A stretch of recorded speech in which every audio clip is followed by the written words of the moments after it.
Here is Peter destroying a flat screen television. And this is Peter destroying his entire neighborhood with an airplane. 3 cars, $1,500 each. 6 utility poles, $800 each. He's destroyed a lot, and I do mean a lot of stuff. But how much worth of property damage has this maniac racked up over the years? And is it enough to bankrupt the entirety of Rhode Island? Let's find out, shall we? Never, ever let Peter have anything even mildly dangerous. If he doesn't destroy it, he's gonna destroy something else with it. But somehow people keep letting this guy be in charge of things. Like Jerome, for example, in the episode The Wolf of Wall Street, where he had to leave town to go take care of his mom. And unfortunately for him, he bumped into these guys on his way out. I don't want to close the place up, but I don't have anyone to run it. We know this place better than anyone. What if we run it for you? Ugh, that's a great idea. You fellas would really watch this place for me? Running a bar is my dream. Things actually start off pretty good. They get a bunch of customers. Quagmire, Joe, and Cleveland are really pulling their weight, and pretty soon the Drunken Clam is the latest, greatest spot in town. But guess who just has to ruin a good thing with his stupidity? You know how people love mechanical bulls? A real bull? It'll destroy the bar. How can I get mad when I cinched its balls with my belt? You know that saying about a bull in a china shop? Well, how do you think things are gonna end with a bull in a crowded bar?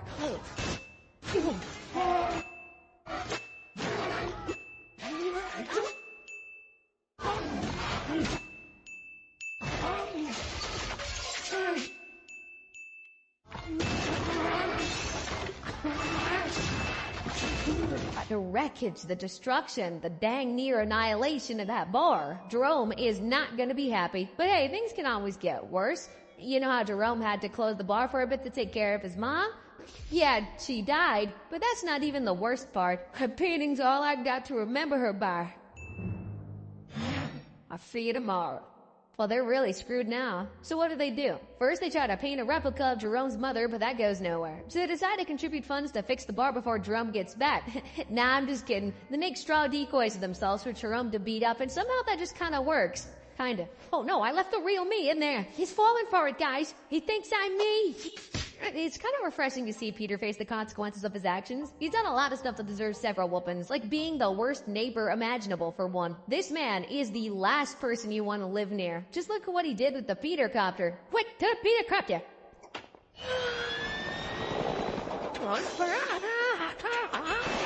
Oh God. Hey, this goes on for a little bit. Joe, get inside. The place is to expand it. Get it, sorry, the find your arm. Oh God, go.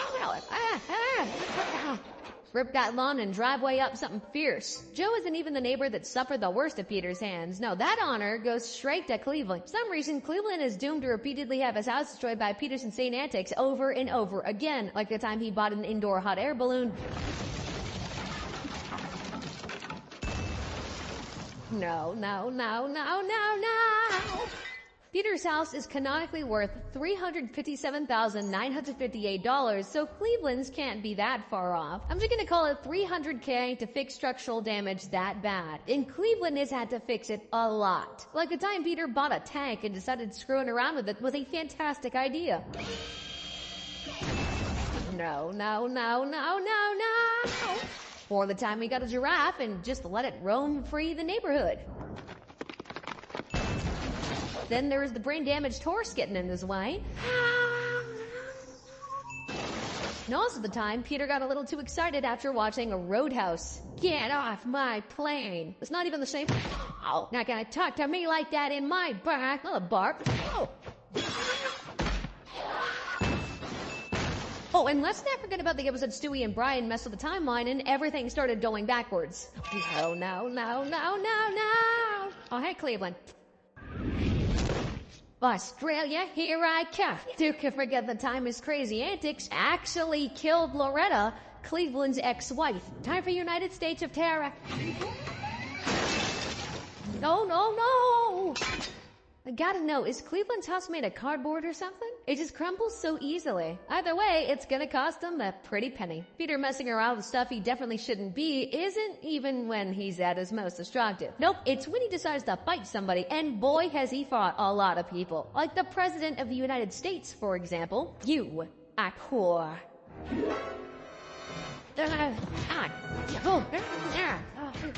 Definitely the oldest person he's ever fought, and if you didn't know already, Peter's hands are rated E for everyone, and that does not exclude heads of states. You're probably wondering why the Secret Service is just letting this ass whooping go down. Yeah, they don't really care.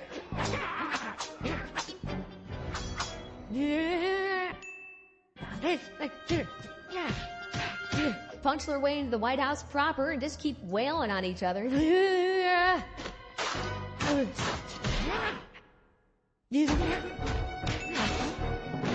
I'm not sure what that was with the picture there, but I'm not gonna ask. Trump and Peter continue to punch each other all the way across the White House till they're outside again. And then this part happens, which is just truly insane.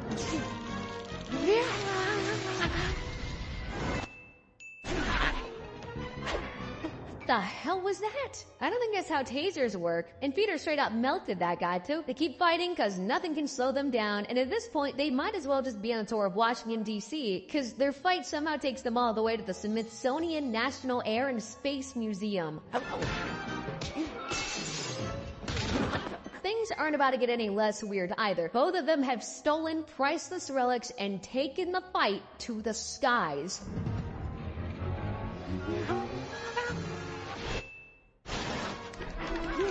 These priceless artifacts are worth millions to the right buyer, and they use them to play a game of chicken. Obviously, crashing into each other mid-air proved to be a really dumb idea, as both of them were left hanging for their lives. I guess the life and death situation really makes them realize how pointless the fight is, and Trump tries to save Peter. Grab my hand! I can't! It's Joe level!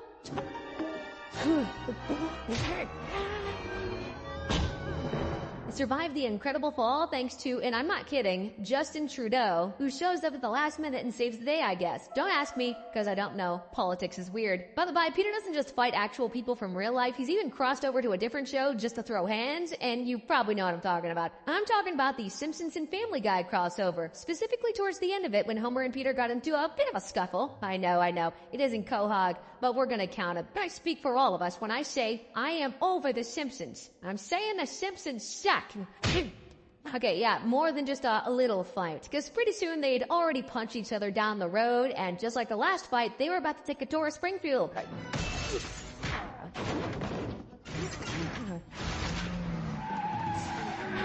Of course, this tour is going to be a bumpy ride. Pretty sure they're going to break a little bit more than just a bus window.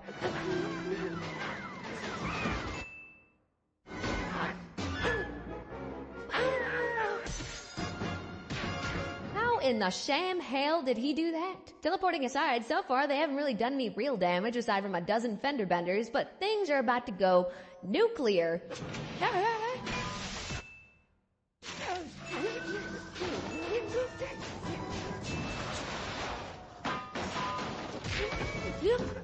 Is this the part where Homer turns the fight into a one-sided beatdown? Nope, it's the part where he almost causes a meltdown. Again. And those aren't cheap.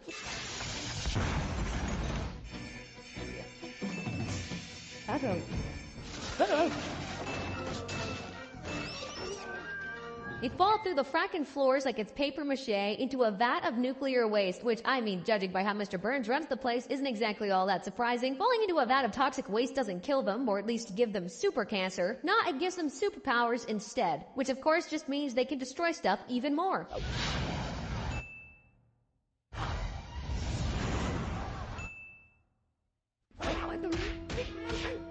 It's hard to tell there, but that blast definitely wrecked at least 30 buildings, not to mention all the poor innocent people. Now, I don't know what the average real estate value is in The Simpsons, but it's about $174,000 in Springfield, Ohio. So we're just gonna run with that. All that damage, and that's just from punching each other. And they're not done yet.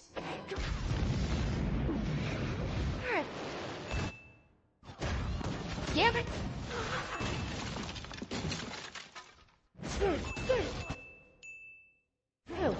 It's a pretty good fight. They beat each other all the way across town and even beat each other into space. Eventually, their radioactive powers wore off and they brought a whole flying saucer down to Earth. But of course, they survived all that. Battered and bruised, both men are barely standing at the end, but then the fight gets resolved in the most insane way. Say hi to Mud Flanders.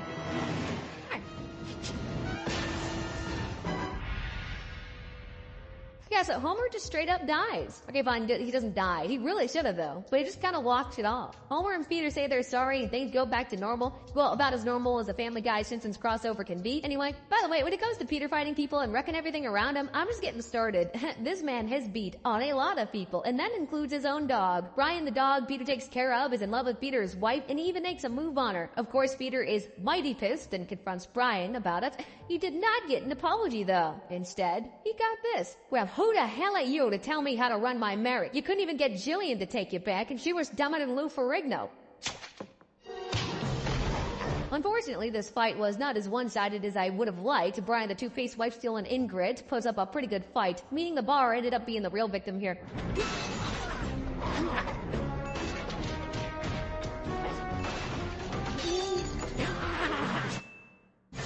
Peter's taken on way too many hits. Should have focused more on defense. Can you tell whose side I'm on?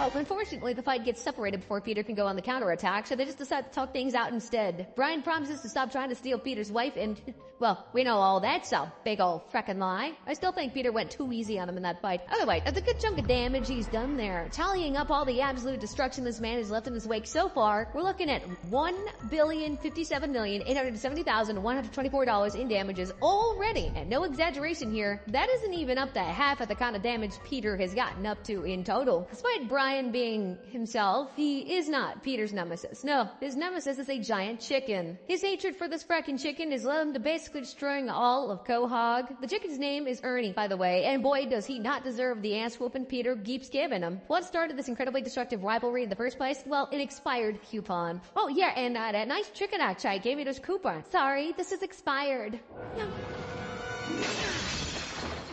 Over a coupon? He doesn't even make them, he just works there. Well, that doesn't matter to Peter, he just keeps wailing on the poor guy, chicken guy. They take the fight all the way to the freeway, and I just want you to check this part out right here.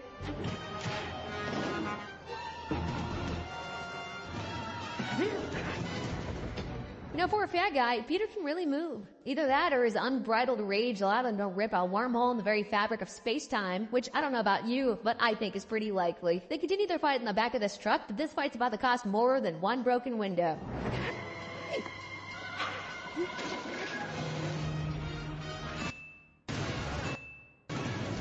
Yeah, I'm just gonna assume the driver hopped out just in time to avoid a fiery demise. Either way, Peter isn't really gonna let this chicken go. Literally, he's taking his vendetta airborne, and pretty soon they find the next thing to wreck. Please.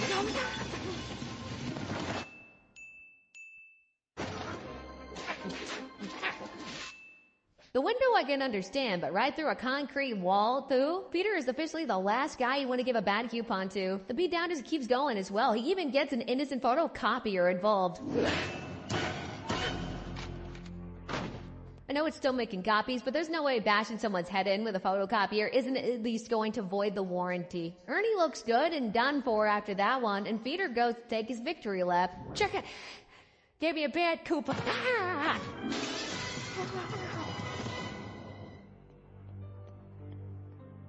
Oh, now he's definitely done for. Or is he? Yeah, he's not. This is just the start of Peter's rivalry. Their next tussle was out of nowhere, like completely out of nowhere. Peter was just having a conversation with his neighbors when wham!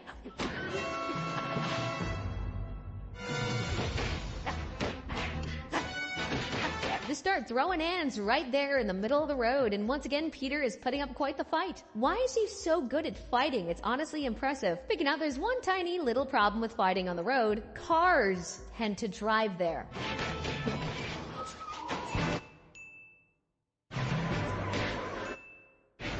Look at all that carnage. And the fight literally just started. At this point, one of those cars should have just run over them. Oh wait, one of them tried. It didn't end well.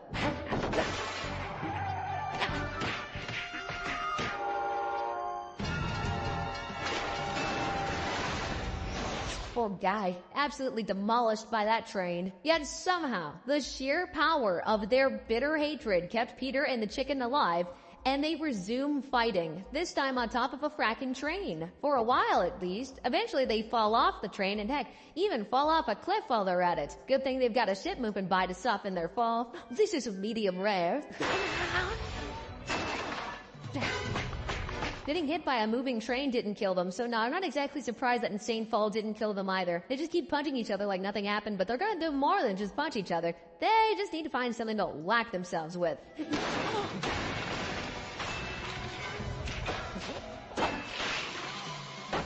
It fall to the ground all the way to the ship's engine room. Don't ask me why, don't ask me how, they just do. And at this point, I'm starting to worry the ship isn't gonna make it out of the sprawl in one piece.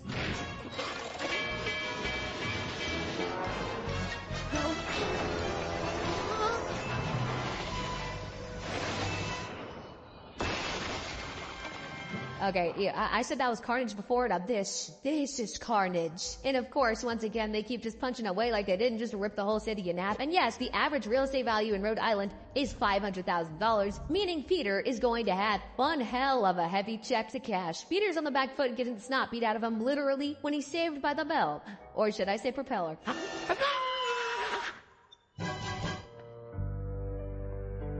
Peter's even more beat up than last time. I almost feel bad for him. Maybe if he hadn't ended so many lives and wrecked so many buildings. Oh, and by the way, if you thought the chicken was done for good, guess again. By the time their next rumble rolled around, it was on Peter's turf. Oh, crap.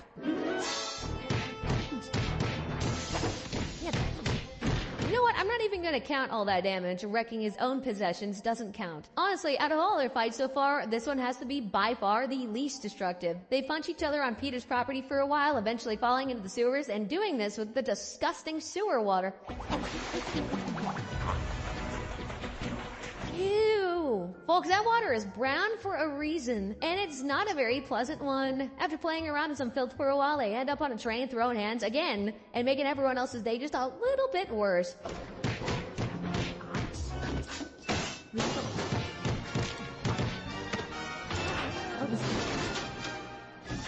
This is giving me flashbacks to the ship they just ran through town. Surely they'll notice they just killed the conductor, that the train is barreling out of control, right? Nah, they're too busy punching each other.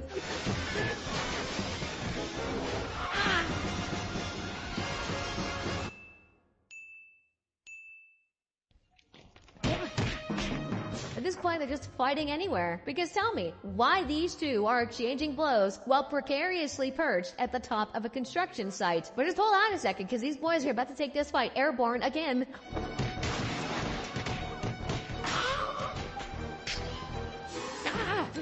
Imagine being so blinded by rage you don't even notice or see the carrier on the plane. Why did Peter just rip out the thing he used to fly the thing? Well, as expected, the plane isn't gonna stay in the sky much longer after that.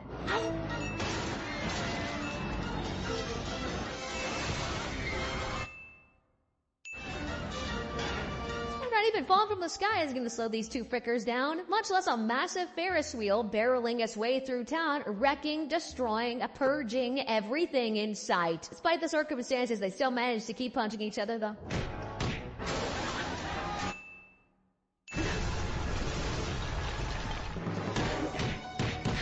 After all of that destruction, they finally realized just how stupid this whole rivalry was from the start. Wait, hey, hang on. What are we fighting about? I have completely forgotten. Me too. Is there something about a coupon? I hope I didn't hurt you. No. I'm all right. Let me make it up to you. Why don't you let my wife and I take you out to dinner? They're bloody, they're battered, but they make amends. Peter agrees to join Ernie and his wife for dinner, and they have a swell old time. But alas, almost as if these two are cosmically bound to end up punching each other, the two of them start arguing over who's gonna pay for dinner.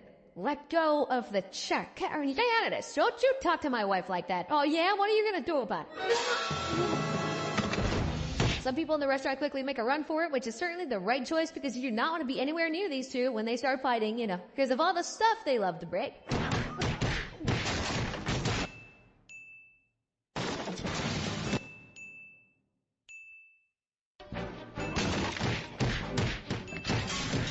It was dumb when they were beating on each other over an expired coupon, but now this is just idiotic. They don't care, though. They pretty much use everything they can to hate each other until Peter finally finishes things off with a piping hot pot.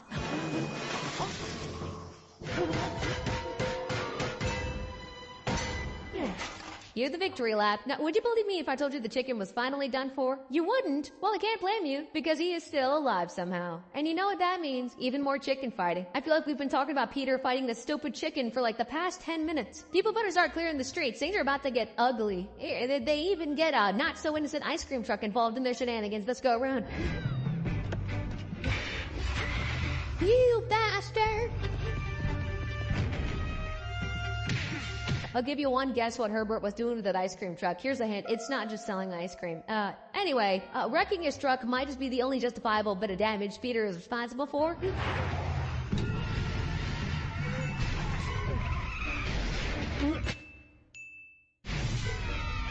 Now, I know what you're thinking. This is just gonna be another Peter versus Ernie punch fest where they go around wrecking everything in sight. No, not this time. They decided to kick this one up a notch. Why destroy stuff now when you can destroy things earlier? I'm talking about time travel. They travel through time.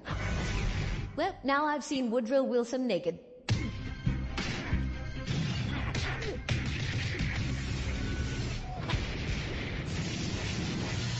Stewie really picked the most convenient spot to spawn in, didn't he? Looks like they've time traveled to the closest thing into the middle of nowhere. Surely out here they can't continue to wreck stuff, right? Wrong.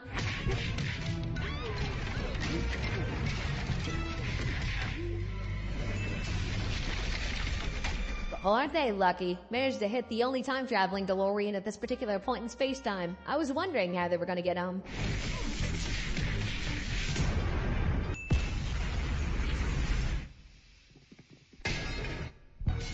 Well, they've traveled through time. They just fought their way into a rocket. They can probably tell what's about to happen here. Yeah, they're going to space. But since Peter and Ernie just smushed all the astronauts, I don't think this space shuttle is gonna have a very smooth ride.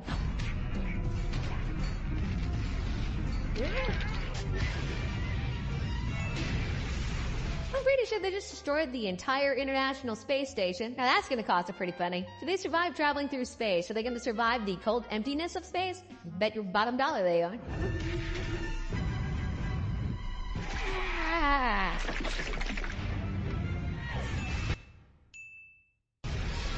Well, there is no accident, no crash landing, no calamity. These two cannot survive. All thanks to the unstoppable, unbridled power of punching each other a lot. So the oil rig is severely damaged, but not completely destroyed. It's still standing. So these two get the chance to continue hitting each other as hard as they can. And that officially makes the oil rig the most powerful character in all of Family Guy. Peter starts to take a real beating too. He looks like he might actually finally lose. But just at the last moment, he flips it.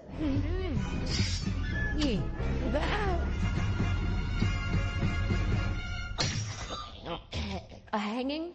What is that? We all know that's not good enough to kill this unstoppable chicken. Come on.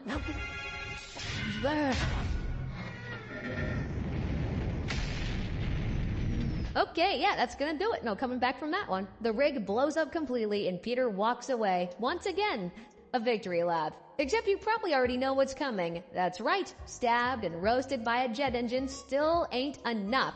Ernie lives, and he's gonna come back for revenge. Well, kinda. We haven't gotten a proper Peter versus Ernie fight since then, and, well, it's entirely possible we might not ever get one. Looks like Meg might have ended the beef once and for all.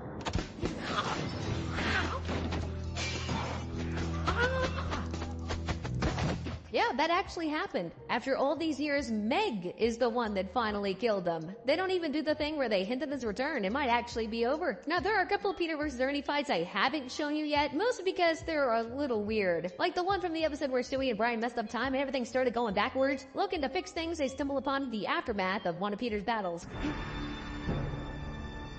God, look at all this devastation. What the hell happened? What the hell happened indeed? Since the timeline is all screwed up, I got to see the absolute devastation, but backwards. Of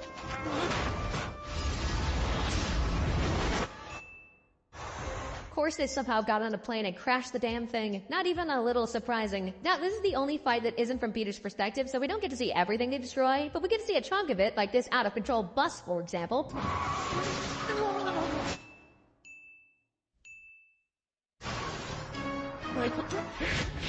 They also found themselves in a military surplus store and goofed around a little bit with a live grenade. Yeah! Today's the day you finally ask out that barista. After a good bit of rewinding, we actually see how the fight started. And would you believe me if I said Peter was to blame again?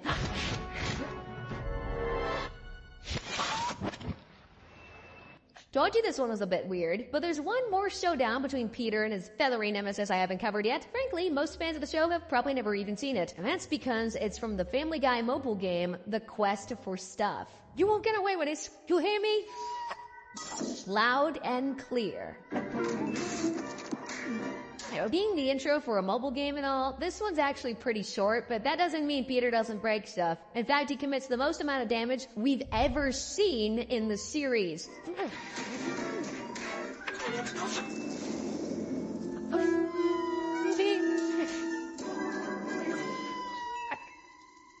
By the way, Peter actually lost this fight. I know, shocking, right? In the process of getting his ass beat, Peter actually sets fire to all of Quahog. That is some serious wide-scale destruction right there. I'm just gonna be charitable and chalk that up to $30 billion in damages. All in all, Peter's many rampages and overall silly antics would cost him $185,276,244,629. That's about triple the GDP of Rhode Island. For comparison, more than enough to bankrupt all of Quahog. Peter's gonna be writing checks for the next few millennia to pay that one off. But believe it or not, he's not even the worst offender I've covered on this channel. Click the link on screen and check out what character is capable of even worse destruction.